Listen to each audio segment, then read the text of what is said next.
LAZR stock analysis next week and onward. Is it a buy or not? Watch this 1 minute video till the end, find out.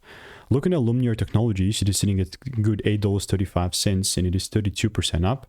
Generally speaking, if I see the price giving me like a little pull down and whatever, I'm going to definitely look to take it up.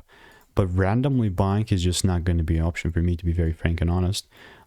Talked about this like plenty of times before, but it is at the top. There is far better opportunities that I would rather pursue rather than this. I mean, I know it's 32% up. That's why a lot of people are just keeping an eye on this, but everything could change in like 1-2 days period. So that's why I'll still keep an eye on this. Definitely stay tuned. Very open-minded for longs. And if you want to make more money trading in a simple and easy way, click the first link in the description. That's a free newsletter. Goodbye.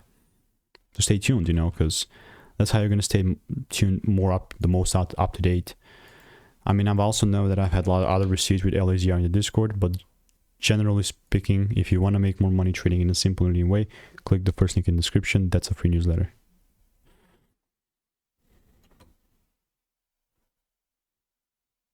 Oh, my bad.